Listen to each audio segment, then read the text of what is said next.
विद्यार्थियों, मैं रविशंकर आपके समक्ष उपस्थित हूँ कक्षा 9 की हिंदी ए की ऑनलाइन कक्षा के साथ।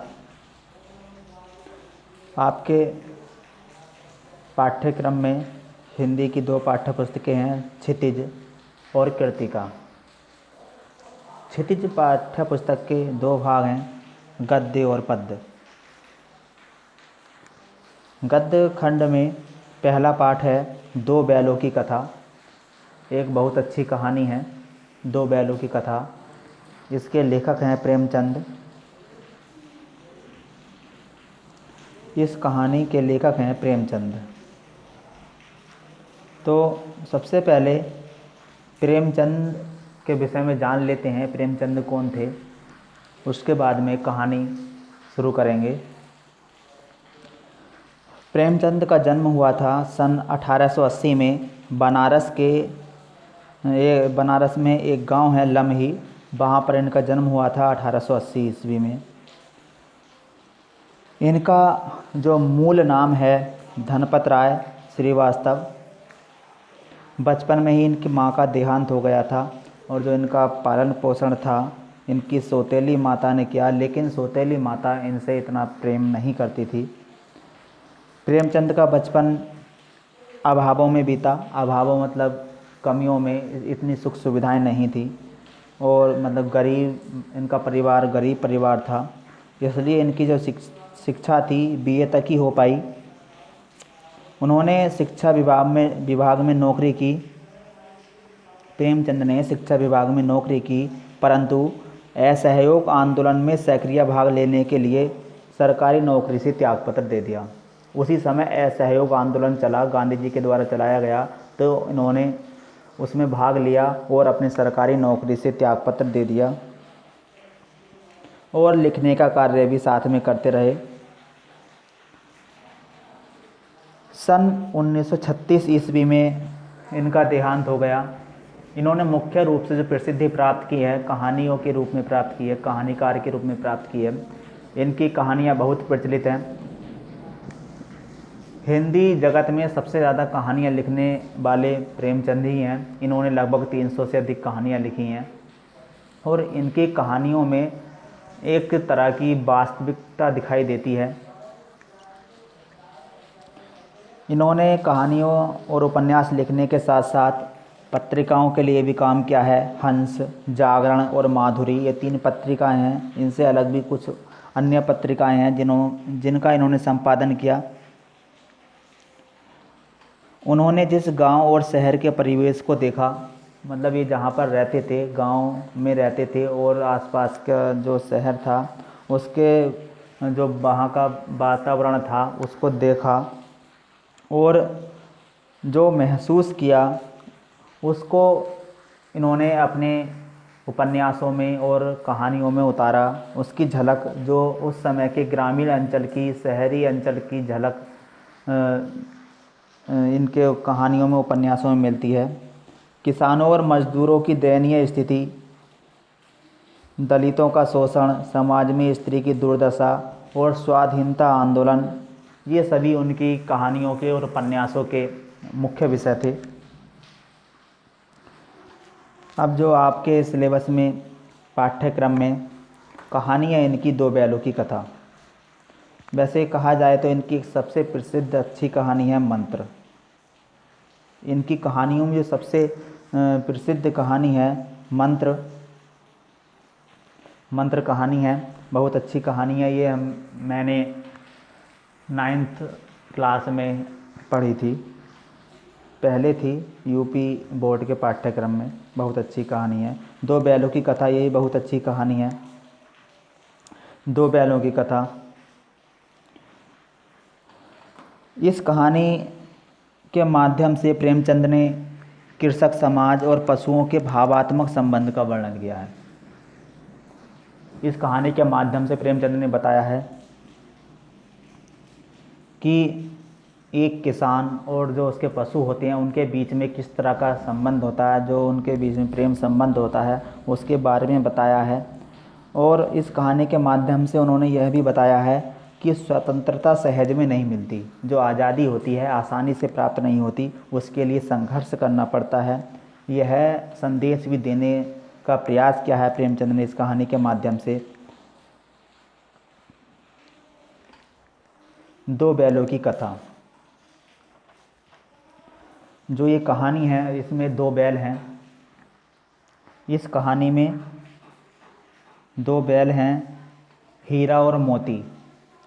एक बैल का नाम है हीरा और एक का नाम है मोती। आप इनके व्यवहार के बारे में जानें तो ये समझ लीजिए, हीरा तो है राम और मोती है लक्ष्मण। मतलब हीरा सीधे साधे स्वभाव का है, सरल स्वभाव का है, और मोती कुछ क्रोधी स्वभाव का है। हीरा और मोती दो बैल हैं। जो इनका मालिक है, जो किसान है, झूरी है,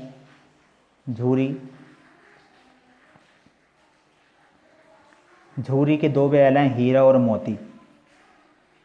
दोनों देखने में सुंदर, काम में चौकस और हृष्ट पुष्ट। बहुत दिनों साथ रहते रहते दोनों में भाईचारा हो गया था। दोनों आमने सामने या आसपास बैठे हुए एक दूसरे से मूक भाषा में बात किया करते थे। मतलब दोनों बैल आसपास बैठ करके बिना कुछ बोले ही एक दूसरे से मूक भाषा में, इशारों की भाषा में ही बात किया करते थे। एक दूसरे की मन की बातों को समझ लेते थे। अवश्य ही उनमें कोई ऐसी गुप्त शक्ति थी जिससे जीवों में श्रेष्ठता का दावा करने वाला मनुष्य वंचित था। मतलब हम कह सकते हैं कि उनमें एक ऐसी शक्ति थी कि वो दोनों एक दूसरे की बात को आराम से समझ लेते थे, जबकि एक मनुष्य दूसरे मनुष्य की बात को बिना कहे बिना बोले वो नहीं समझ सकता। ऐसी शक्ति केवल उन दो बैलों में थी। इससे मनुष्य वंचित है, ये हम कह सकते हैं। दोनों एक दूसरे को चाट कर और सूंघ कर अपना प्रेम प्रकट करते। कभी कभी दोनों खेलने के उद्देश्य से सींग भी मिला लिया करते थे। वो विद्रोह की भावना से नहीं, मतलब लड़ाई झगड़े की भावना से नहीं, केवल खेल की भावना से। नहीं तो दोनों में बहुत प्रेम था। जिस वक्त ये दोनों बैल हल या गाड़ी में जोत दिए जाते और गर्दन हिला हिला कर चलते, उस समय इन दोनों में से हर एक की यही प्रतिक्रिया रहती थी, यही चेष्टा रहती थी कि ज़्यादा से ज़्यादा जो वज़न है, बोझ है, वो उसकी गर्दन पर रहे। मतलब एक हीरा सोचता था कि मेरी गर्दन पर ज़्यादा वज़न रहे, मोती सोचता था कि मेरी गर्दन पर ज़्यादा वज़न रहे। और जब उनकी नांद में चारा डाला जाता था तो दोनों खाने के लिए एक साथ उठते थे, एक साथ ही नांद में मुंह डालते थे और एक साथ ही दोनों वहाँ से मुंह हटा लेते थे। अगर एक मुंह हटा लेता था तो दूसरा भी हटा लेता था। मतलब कि ऐसा ये सोचते थे कहीं ऐसा ना हो कि मैं ज़्यादा खा लूँ, दूसरे मित्र के लिए कम रह जाए। संयोग की बात है कि एक बार झूरी, जो एक किसान था जिसके दो बैल थे, झूरी, इनका साला जिसका नाम था गया, साले का नाम था झूरी के गया आया अपनी बहन के यहाँ, झूरी के पास आया और खेती के काम के लिए दोनों बैल मांगे। तो झूरी ने दोनों बैल उसको दे दिए कि काम करने के लिए, बेचा नहीं, उनको काम करने के लिए दे दिए। लेकिन बैलों ने सोचा, बैलों को इस बात का पता नहीं था, बैलों ने सोचा कि ये शायद हमारा मालिक हमें बेच रहा है। उन्हें यूँ बेचा जाना अच्छा नहीं लगा और झूरी के साले को, गया को, घर तक बैलों को ले जाने में पसीना आ गया। वह पीछे से हाँकता तो दोनों दाएं बाएं भागते और रस्सी पकड़कर आगे से खींचता तो दोनों पीछे को जोर लगाते, मारता तो दोनों सींग नीचे करके हुंकारते। शाम के समय दोनों बैल अपने नए स्थान पर पहुंच गए। जब शाम हुई, शाम तक दोनों बैल उस को परेशान करते हुए, गया को परेशान करते हुए उसके घर पहुंच गए। दिन भर के भूखे थे लेकिन नांद में लगाए गए तो एक ने भी उसमें मुंह न डाला। पूरा दिन भूखे रहे, कुछ नहीं खाया पिया, लेकिन जब शाम को उनके सामने कुछ चारा डाला गया तो उन्होंने कुछ नहीं खाया। यह नया घर नया गांव, नए आदमी उन्हें बेगानों से लगते थे। जब गांव में सोता पड़ गया तो दोनों ने जोर मारकर रस्सी तोड़ा ली और घर की तरफ चले। जब रात को सोता पड़ गया, सारे घर के लोग सो गए, तो उन्होंने रस्सियाँ तोड़ दी और घर की तरफ चले। जो रस्सियाँ थीं बहुत मजबूत थीं, कोई ये नहीं सोच सकता था कि इनको कोई बैल तोड़ सकेगा। इन दोनों में इस समय दूनी शक्ति आ गई थी। एक झटके में ही रस्सियाँ टूट गईं। प्रातःकाल जब झूरी, जो इनका मालिक था, किसान, सो कर के उठा तो उसने देखा कि दोनों बैल अपनी चर पर खड़े थे। चरनी, जहाँ पर चारा खाते हैं, थान, वहाँ पर खड़े थे। दोनों की गर्दनों में आधा आधा रस्सा लटक रहा था। जो बांधने की रस्सी थी वो टूटी हुई लटक रही थी और दोनों के पैर कीचड़ से सने हुए थे। झूरी दोनों बैलों को देखकर स्नेह से गदगद हो गया। खुशी, उसका मन बहुत प्रसन्न हुआ। दौड़कर उसने जो है दोनों बैलों को गले लगा लिया। झूरी की जो पत्नी थी, जब उसने ये देखा कि दोनों बैल भागकर आ गए तो उसे बहुत गुस्सा आया और कहने लगी कि दोनों नमक हराम हैं, काम के डर से दोनों भाग आए। इस तरह से उसने कहा झूरी की पत्नी ने। दूसरे दिन झूरी का साला फिर आया और बैलों को ले चला। अब कि उसने दोनों को गाड़ी में जोता और उसने दोनों बैलों को गाड़ी में जोता और 2-4 बार मोती ने गाड़ी को सड़क की खाई में गिराना चाहा। जब दोनों बैलों को इस बार उस गया ने गाड़ी में चलाया तो मोती ने तो सोचा कि गाड़ी को मैं खाई में गिरा दूं, लेकिन हीरा समझदार था, सहनशील था। उसने गाड़ी को संभाल लिया, खाई में गिरने से रोक लिया।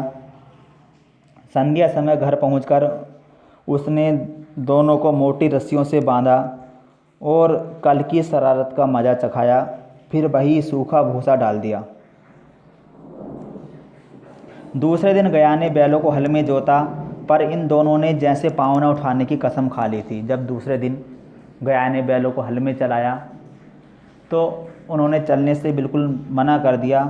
कसम खा ली कि हम एक भी पैर आगे ना रखेंगे। मारते मारते थक गया उन्हें मारते मारते थक गया, पर दोनों ने पाँव न उठाया। एक बार जब उस निर्दयी ने हीरा की नाक पर खूब डंडे जमाए, हीरा की नाक पर जब उस निर्दयी गया ने खूब डंडों से मारा तो मोती का गुस्सा काबू के बाहर हो गया और हल लेकर भागने लगा। हल, रस्सी, जुआ, जोत सब टूट टाट कर बराबर हो गया। गले में बड़ी बड़ी रस्सियाँ बंधी हुई थीं, जिसके कारण वे पकड़े गए। बड़ी रस्सियाँ थी, इसलिए गया ने उनको भाग करके आसानी से पकड़ लिया। हीरा ने मूक भाषा में कहा, मोती से कहा मूक भाषा में कि भागना व्यर्थ है। तो मोती ने कहा, तुम्हारी तो इसने जान ही ले ली थी और इस बार बहुत मार पड़ेगी। तब हीरा ने कहा, पढ़ने दो, बैल का जन्म लिया है तो मार से कहाँ तक बचेंगे। तो मोती कहता है, मुझे मारेगा तो मैं भी 1-2 को गिरा दूंगा। मोती ने कहा, मुझे मारेगा तो मैं भी 1-2 को गिरा दूंगा। हीरा कहता है, नहीं, हमारी जाति का यह धर्म नहीं है। तो हीरा क्या समझदार था। हीरा ने कहा कि हम बैल हैं और बैलों का कार्य मारना नहीं है, ये हमारा धर्म नहीं है। इतने में ही गया आ गया और दोनों को पकड़कर ले चला, लेकिन इस बार उसने उनको मारा नहीं। शायद यदि गया उनको मारता तो मोती का गुस्सा काबू में न रहता, लेकिन शुक्र रहा कि इस बार गया ने उनको मारा नहीं। आज दोनों के सामने फिर वही सूखा भूसा लाया गया। दोनों चुपचाप खड़े थे। घर के लोग भोजन करने लगे।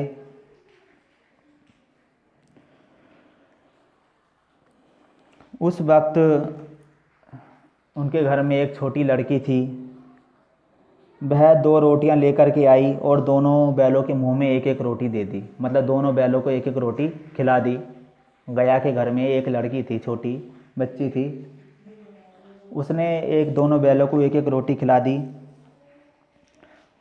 उस एक रोटी से इनकी भूख तो क्या शांत होती। एक रोटी से बैलों की भूख तो शांत नहीं हुई, लेकिन ऐसा लगा कि जैसे कि उन्हें भरपेट भोजन मिल गया हो। मतलब उस रोटी में उस लड़की का उन बैलों के प्रति एक प्रेम भावना थी, प्रेम छिपा हुआ था, इसलिए उन बैलों को बहुत अच्छा लगा और ऐसा लगा कि मानो कि पेट भर के भोजन मिल गया हो। और सोचने लगे दोनों बैल कि यहाँ भी कोई सज्जन रहता है। लड़की गया के भाई की भैरव की थी, उसकी माँ मर चुकी थी और जो सौतेली माँ थी वह उस लड़की को बहुत मारती थी। इसलिए बैलों की स्थिति और उस लड़की की स्थिति एक जैसी थी और बैलों में उस लड़की में एक प्रकार का अपनापन सा हो गया।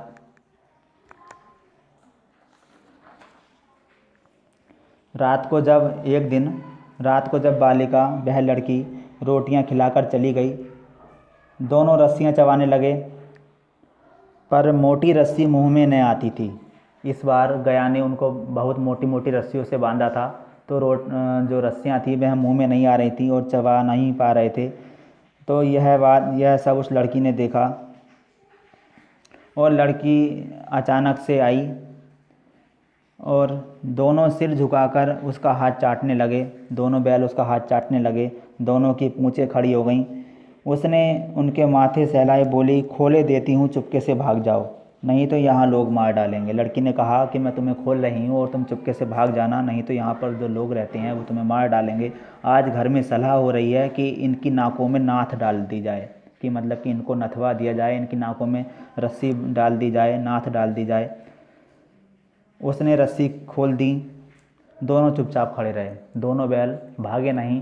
क्यों नहीं भागे? वे सोच रहे थे कि अगर हम भाग गए तो इस लड़की की आफत आ जाएगी। तभी वह लड़की चिल्लाने लगी कि फूफा वाले बैल भागे जा रहे हैं। यह सुनकर फिर दोनों बैल भाग गए और गया उनको पकड़ने के लिए उनके पीछे गया। उसने 2-4 गांव वालों को बुलाया। इतने में हीरा मोती को कुछ समय और मिल गया भागने के लिए और दोनों भाग गए। भागते भागते दोनों रास्ता भूल गए। दोनों को कुछ दूर जाकर के बहुत भूख लगी। पास में ही एक मटर का खेत था, दोनों मटर खाने लगे खेत में और मटर खा करके जब उनका पेट भर गया तो वहीं पर उछल कूद करने लगे और उन्होंने देखा कि सामने से एक सांड भागा चला आ रहा है और ऐसा लग रहा था कि जैसे कि वह सांड उनको जीवित नहीं छोड़ेगा। अब दोनों उपाय सोचने लगे कि कैसे बचा जाए। फिर दोनों मित्र जान हथेली पर लेकर के उस सांड पर लपके। जब वह सांड हीरा को मारता तो मोती पीछे से सींग चुभो देता और जब मोती को मारता तो हीरा पीछे से सींग चुभो देता। इस तरह से दोनों उस सांड से लड़ने लगे और आखिर में वह सांड जख्मी होकर के भाग गया और भाग करके दूर जा कर के गिर पड़ा, बेदम होकर के गिर पड़ा। मोती उसको मारता रहा, लेकिन हीरा ने कहा मोती से कि छोड़ो, गिरे हुए शत्रु पर वार नहीं करते।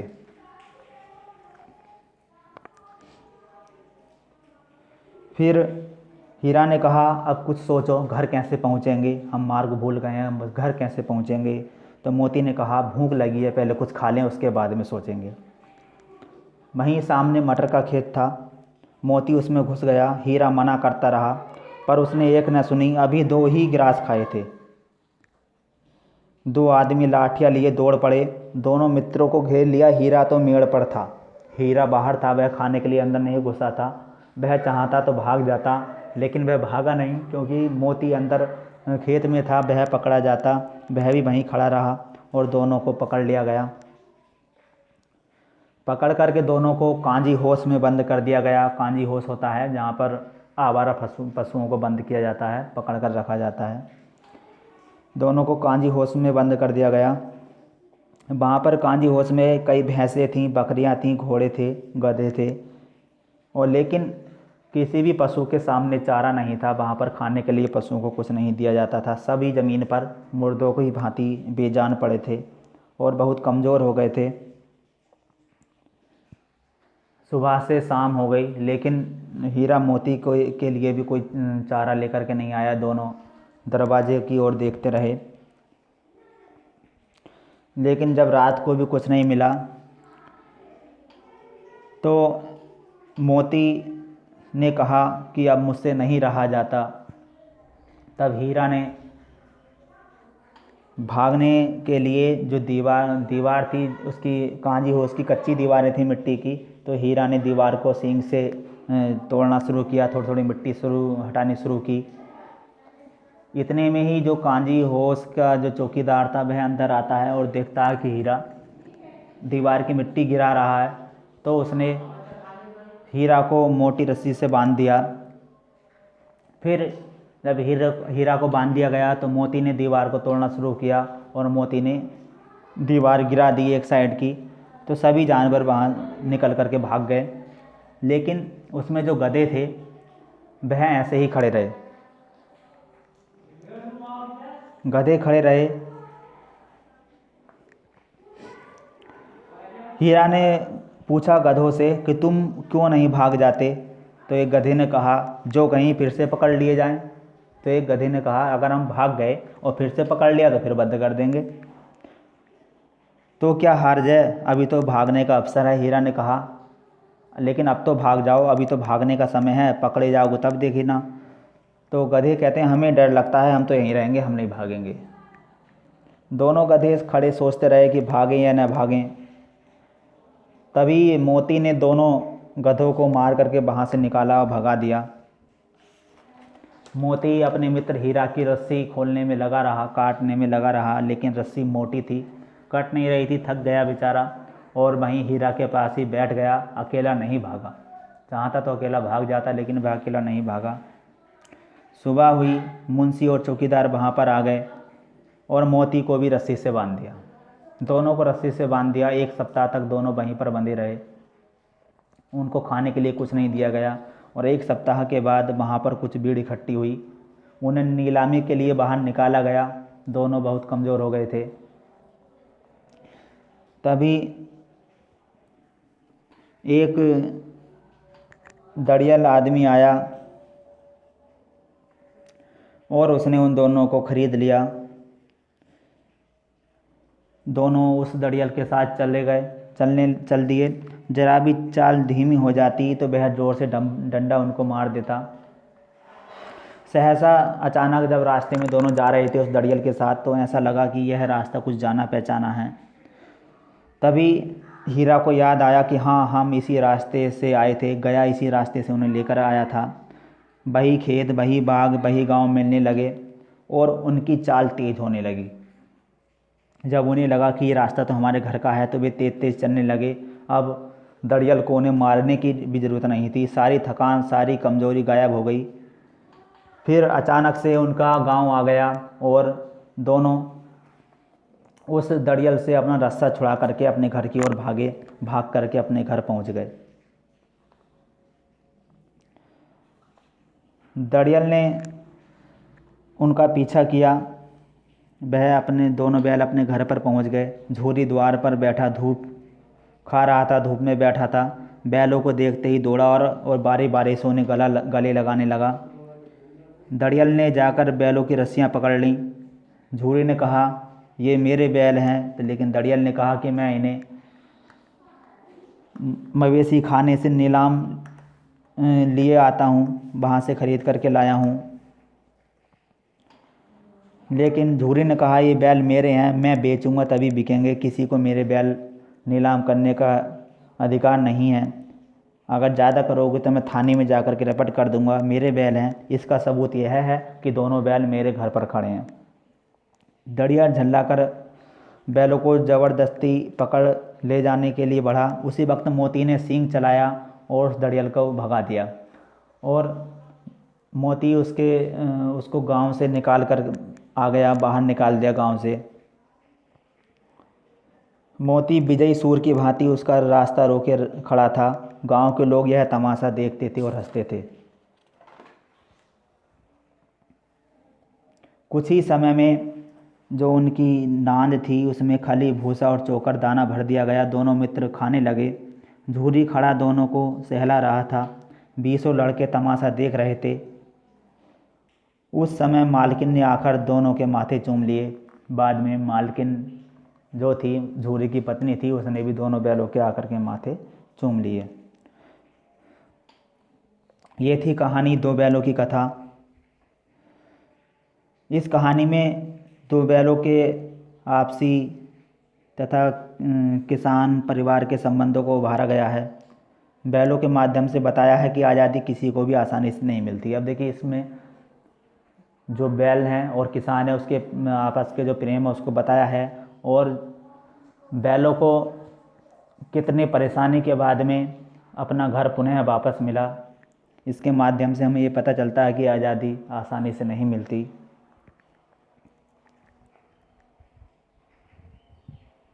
अभी इस लेसन में आपको कुछ नहीं करना है, बस केवल जो अभी पीडीएफ में पूरा चैप्टर भेज दिया गया है आपको, वहाँ से आप पूरा लेसन सही से पढ़ लें, समझ लें। उसके बाद में आपको इसमें रिटन वर्क बताया जाएगा।